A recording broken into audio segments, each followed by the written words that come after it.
Sveiki. Lietuvos ateities vizija. Svajonių Lietuva. Tai, ką jums dabar papasakosiu, tinka bet kuriai šaliai. Ukrainai, Rusijai, Lietuvai.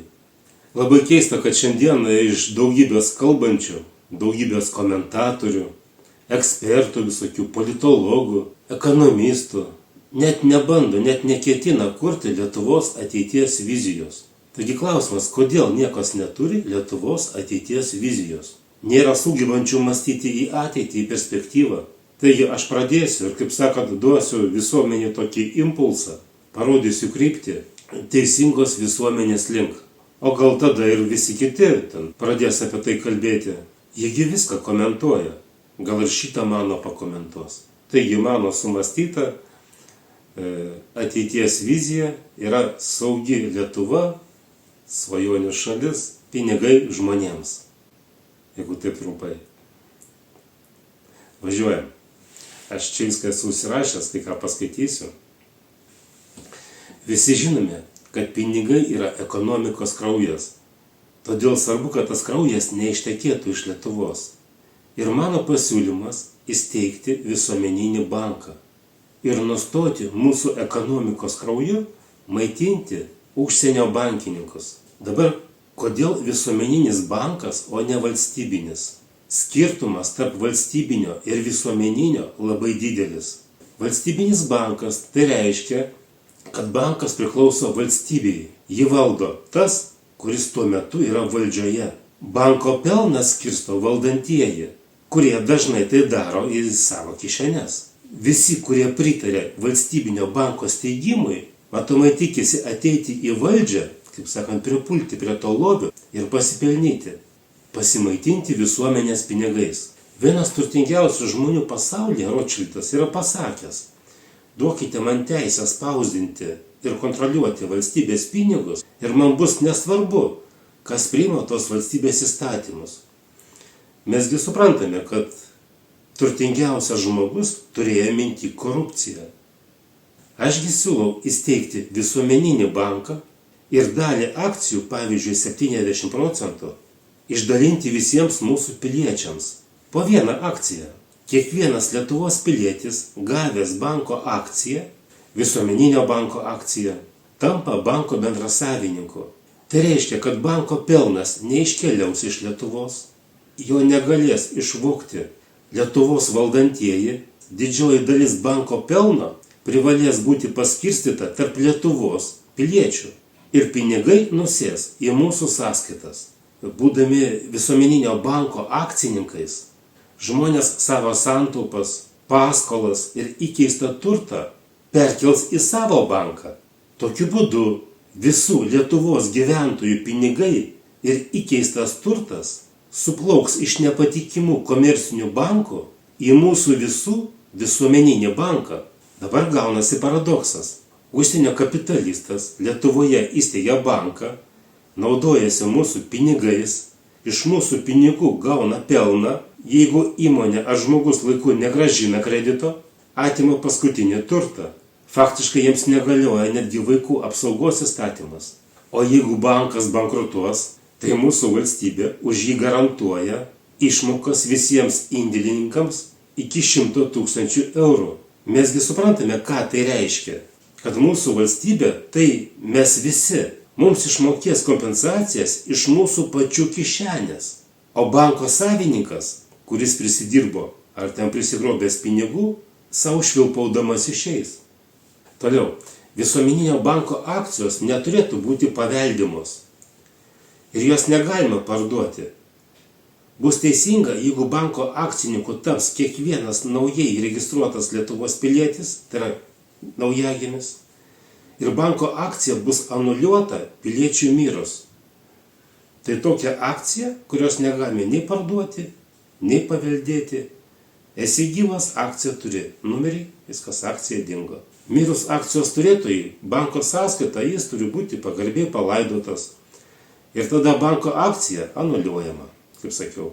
Svarbu nepainioti banko akcijos su banko sąskaita. Banko akcija visam gyvenimui, o banko sąskaita, kaip ir dabar, žmogus gali turėti, atidaryti, uždaryti, paveldėti ir taip toliau, kaupti.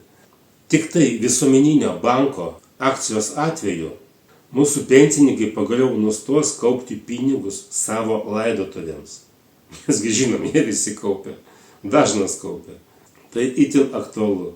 Jaunas lietuvaitis, nuo gimimo turintis banko akciją, tapęs pilnamečiu, savo sąskaitoje jau turės solidžią sumą pinigų.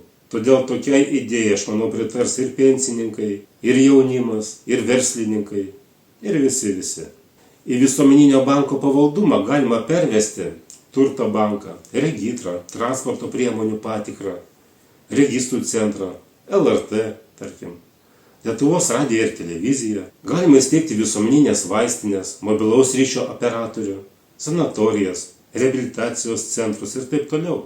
Mesgi matome, kaip iš mūsų sunkiai uždirbtų pinigų šiandieną pelnosi užsienio milijardieriai. Ir pinigai iškeliauja iš Lietuvos, o mūsų žmonės skursta. Todėl visos sritis, kuriuose mes išleidžiame daugiausia pinigų, turėtų priklausyti visuomeniniam bankui, mums visiems. Mes turime būti visų pelningiausių įmonių savininkais, akcininkais. Ypač jeigu tai susiję su duomenų apsauga. Nenormalu, kai mūsų visų duomenys yra kažkokio tai užsienio investuotojo rankose.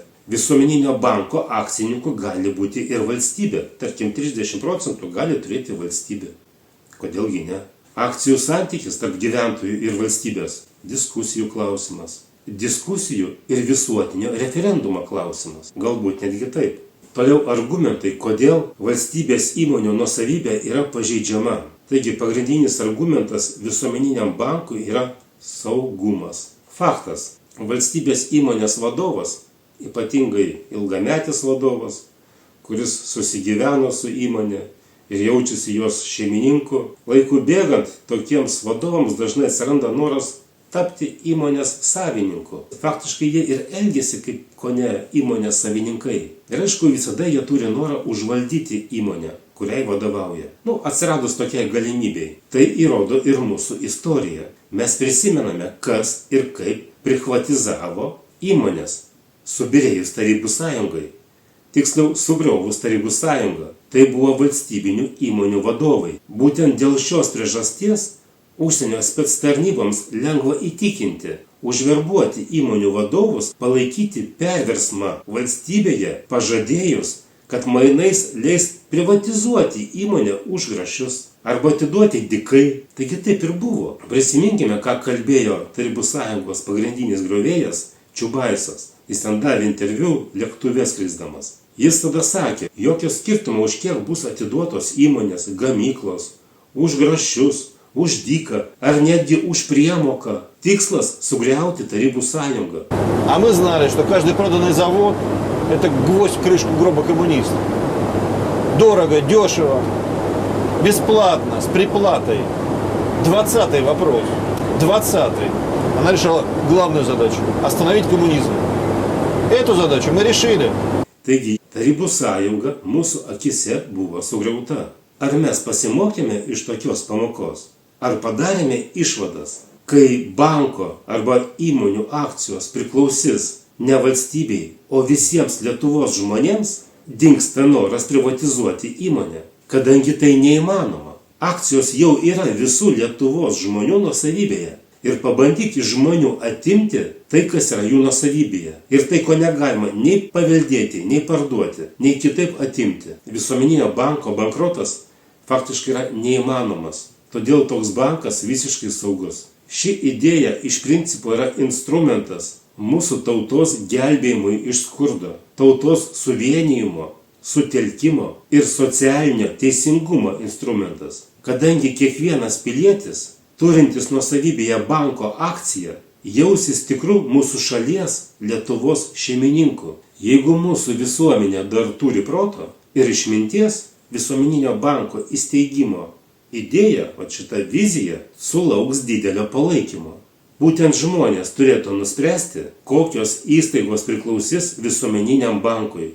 Iš principo, visuomeninis bankas tai yra visuomenės valdymo instrumentas. Dabar apie tai, kodėl tai turėtų patikti verslininkams. Įstaigoje Invega arba visuomeninėme banke gali dirbti specialistai, kurie padės verslui nuo nulio. Įvertins verslo idėjas, nemokamai rašys projektus, atliks rinkos tyrimus ir bet kuris žmogus turintis idėjų galės gauti finansavimą verslui. Atlikus verslo projekto įvertinimą, bankas nereikalaus turėti nuosavų pinigų, užteks įkeisti bankui dalį įmonės akcijų. Tokiu būdu mūsų bankas taps daugybės įmonių bendrasavininku. Gaus ne tik palūkanas už kreditą, bet ir pinigų iš įmonių pelno. Reikia numatyti, kad verslininkas išmokėjęs kreditą galėtų išpirkti visuomeniniam bankui įkeistas akcijas. Ir tokiu būdu mūsų visų bankas uždirbs dar kartą. Arba verslininkas gali toliau vadovauti įmoniai, kurios dalis akcijų priklauso visuomeniniam bankui. Taigi, kaip sakiau, tokiu būdu Lietuvoje atsiras daug įmonių, kurių dalis akcijų priklausys visiems Lietuvos žmonėms per visuomeninio banko akciją. Tai tik keletą pozityvių idėjų, aišku, yra ir daugiau. Viskas jūsų rankose, pasaulis keičiasi, jis tampa daugiapoliaris, tai akivaizdu. Jeigu žmonės palaikys šitą idėją, šią viziją, judėsime toliau. Kas valdys šitą banką? Kas bus banko valdyboje? Vėlgi tai spręsti Lietuvos žmonėms. Dabar ko reikia palaikymui šitos idėjos? Aš manau pradžiui tapti YouTube kanalo Mūsų Lietuva prenumeratorium. Kai kanalas Mūsų Lietuva turės 1000 žiūrovų, jis gali tapti mokamu, tarkim 3 eurai mėnesiui. Bus galima sukurti interneto platformas, kuriuose bus publikuojami svarbiausiai įstatymai, bus aptarimai, balsavimai ir taip toliau. Ten ir peticijas reikėtų talpinti. Žodžiu, reikalingas toks visuomenės valdymo instrumentas, veikiantis instrumentas, o ne taip kaip dabar peticijos.lt, kurių tikslas viską nukanalizuoti. Pasidomėkite, kas jį valdo. Taigi, kai idėja taps populiari, bus lankomumas, atsiras ir politikų norinčių dalyvauti procese. Taigi, visi planai gali būti realizuojami tada, kai įgauna visuomenės palaikymą. O kol kas palaikymai mano asmeninė sąskaita, ji bus šio įrašo pabaigoje arba aprašyme. Pasidalinimas šiuo įrašu ir patiktukas taip pat yra parama. Būkite sveiki, taikos mums visiems, iki.